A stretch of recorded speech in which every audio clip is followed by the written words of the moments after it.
Buenas noches, esto es Punto de Vista, edición fin de semana de Ecotelevisión, y hoy vamos a hablar sobre un tema muy importante. Antes de dar inicio y dar pase a nuestro entrevistado, nos preocupa que esta semana se haya hecho nuevamente un coro a nivel nacional en la prensa mediática, en la prensa que no deja gobernar a este nuevo gobierno.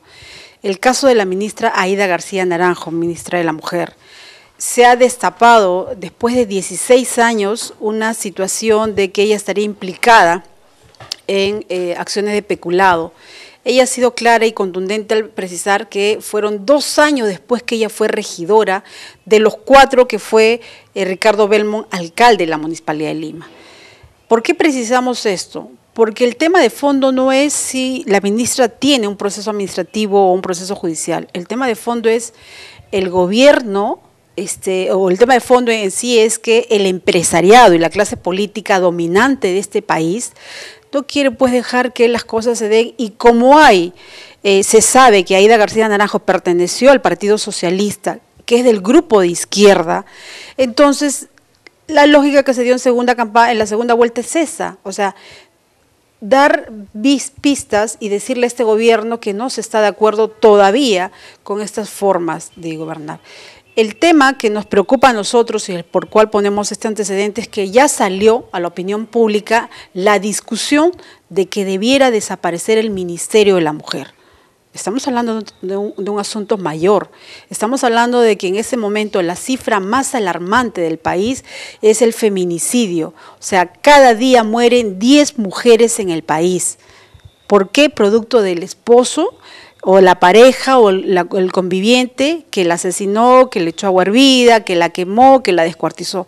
Y eso es política directamente del Ministerio de la Mujer. El otro programa tiene que ver con los niños, adolescentes, y además con las personas adultos mayores. Me extiendo acá porque no estamos hablando de programas asistencialistas o programas de políticas públicas asistenciales que le van a corresponder al Ministerio de la Inclusión Social, como PRONA, FONCODES, en fin. Estamos hablando de problemas mayores con tanta cantidad de agresores sexuales y abusos sexuales a menores de edad. Entonces, creo que la discusión se debe centrar, sí, en que debe o no debe centrarse, mejor dicho, en que si debe o no debe existir el Ministerio de la Mujer, al margen de que esté Aída García Naranjo, sino en que creo que la discusión debe ser, y sobre todo me dirijo a ustedes porque a veces estamos como, disculpando la expresión, como títeres. Los medios nos llevan para acá, los medios nos llevan para acá.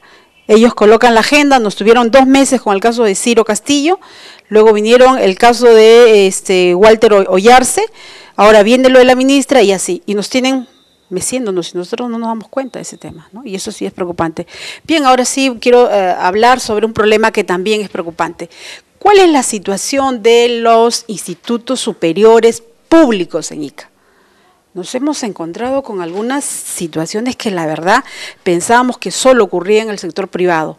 ¿Y por qué echamos mirada? Porque reciben dinero del Estado. Estamos justamente con el licenciado Marcos Antonio Velázquez Cabrera, él es especialista en educación superior de la Dirección Regional de Educación. Invitamos al director Máximo Pablo Quispe Arias, pero no pudo estar, y así es que ha delegado esta responsabilidad en el especialista. Buenas noches, bienvenido a Punto de Vista, licenciado. Buenas noches, agradezco la oportunidad que me da el programa Punto de Vista para poder dirigirme a la comunidad en general. Echando mirada de resoluciones, de leyes, de documentos, de reglamentos, específicamente la 29304, la del 2009, me doy con la sorpresa que hay un conjunto de vacíos que no se cumplen en la actualidad. Y esto a propósito, y vamos a poner el caso emblemático, lo que ocurre en el Catalina Buendía de Pecho. Pero quiero iniciar esta entrevista. ¿Qué problemática? ¿Cuál es la problemática? ¿Cuál es el denominador común de los institutos superiores públicos en Ica? Correcto, lo que podría manifestarles es que desde el año 2009 la legislación en cuanto a educación superior en nuestro país se ha visto modificada. Ese año se ha emitido, se ha promulgado de parte del Estado, de parte del gobierno de turno, en aquella oportunidad, la ley 29394, que es la ley de institutos y escuela de educación superior. También esta ley ha sido reglamentada por el Decreto Supremo 004 del año 2010.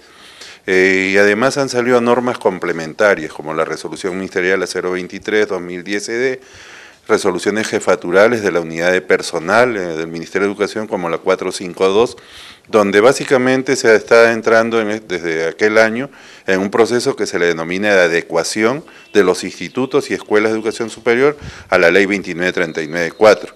Esto ha generado, a raíz de haber una legislación anterior que avalaba los concursos que hubieron para nombramiento de directores generales y también para lo que eran las encargaturas, el hecho de que se haya generado una especie de una problemática que nosotros como Dirección Regional de Educación y como instancia también de gestión del sistema educativo peruano debemos de atender dentro de lo que es nuestro campo de acción, dentro de lo que es nuestra jurisdicción. No carecemos de marco jurídico. No, más bien existe el marco jurídico. Por eso, o sea, no carecemos del documento que reglamenta, así es. Que puede decir la situación tiene que caminar. ¿Cuál es la debilidad entonces?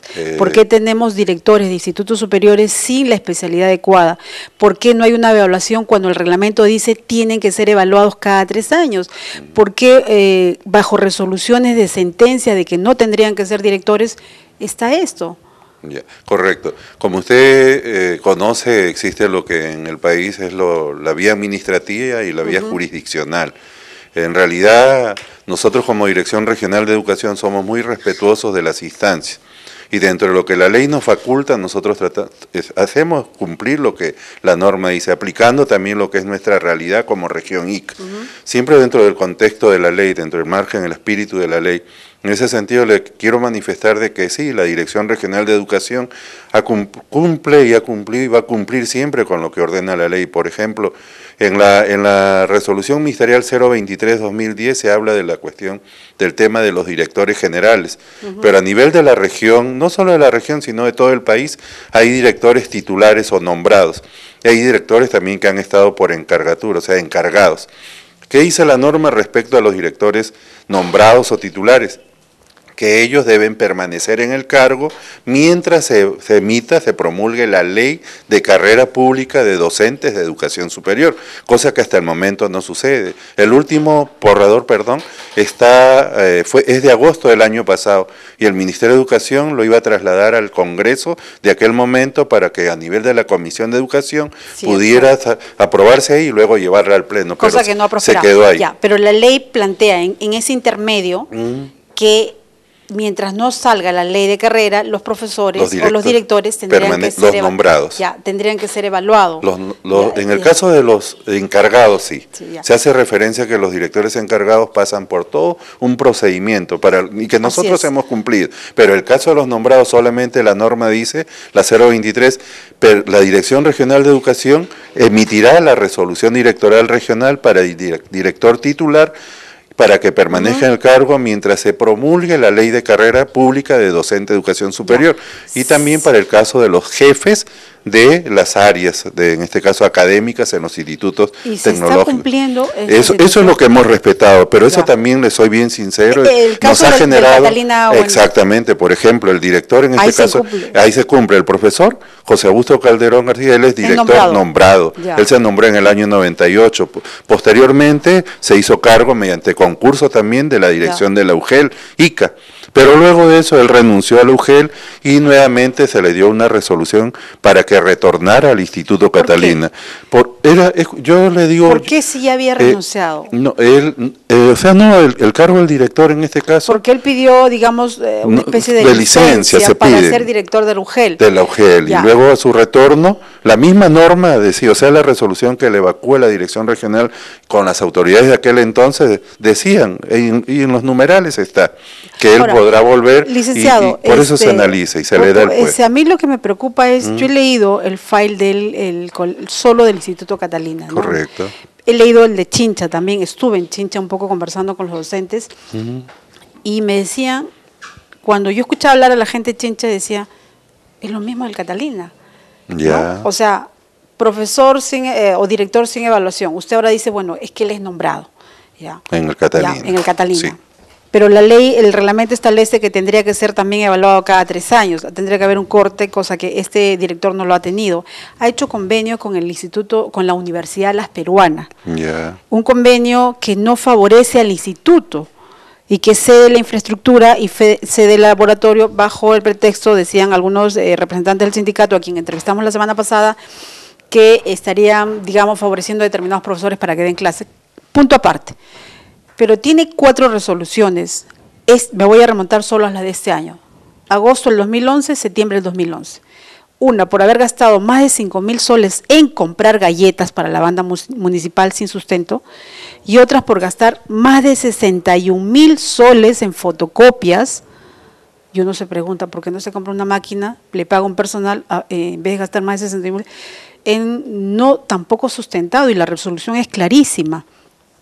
¿Por qué no se hace efectiva esta resolución? Yo le hago referencia a que quien le hable es especialista de educación superior. Yo veo la parte técnico-pedagógica. Si en la Dirección Regional de Educación hay una oficina que es la de Comisión de Atención de Denuncias y Reclamos, está la Oficina de Asesoría Jurídica, y seguramente si ha habido esas resoluciones, me imagino que eso ya debe haberse judicializado.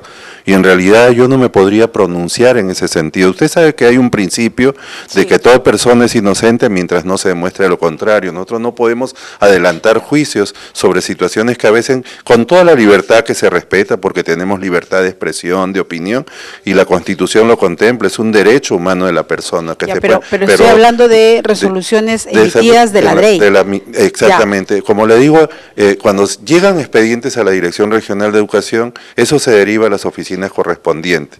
En realidad yo sí, todo lo que corresponda a lo que es mi trabajo, estoy permanentemente... ¿Qué le corresponde si usted me dice eso no lo veo y tiene que ver? Claro, por ejemplo, yo tengo que ver con lo que es registro de grados y títulos, registro de títulos, dar opinión en cuanto a los cuadros de horas, por ejemplo, para los profesores por contrato, a nivel de los institutos, también emitir opinión técnica cuando vienen convenios que se quieren celebrar con la Dirección Regional de Educación, de entidades tanto del Estado como privadas. Pero al ser especialista usted de educación superior, ¿no le corresponde esto por lo menos? ¿Usted estaba informada de estas resoluciones del Catalina? Le estoy bien sincero, o sea, porque me han hecho llegar, me han mostrado, tenía conocimiento de algunas cosas que corresponden, pero son resoluciones que son impugnables, ¿no? Existe, por ejemplo, la 27.444 que le da a la persona que sea de repente denunciada por eso a que pueda presentar su recurso de reconsideración, apelación o revisión. Pero sí es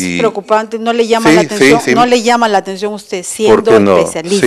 Sí me llama la atención. Porque lo que puede decir al televidente es, usted es funcionario de la DREI, directamente asignado y no tiene conocimiento de estas 4 resoluciones. Le soy bien sincero, yo tengo conocimiento de las cosas, pero hay cosas sobre las que uno puede opinar. Ahora, esto no ha ocurrido en la gestión de Alonso, Viene desde la primera resolución, está en el gobierno de Vicente Tello, y las otras las tiene que ha sido ahí con el gobierno de Rómulo Tribeño, que ha sido el escándalo a nivel de DREI y de lo que se ha leído.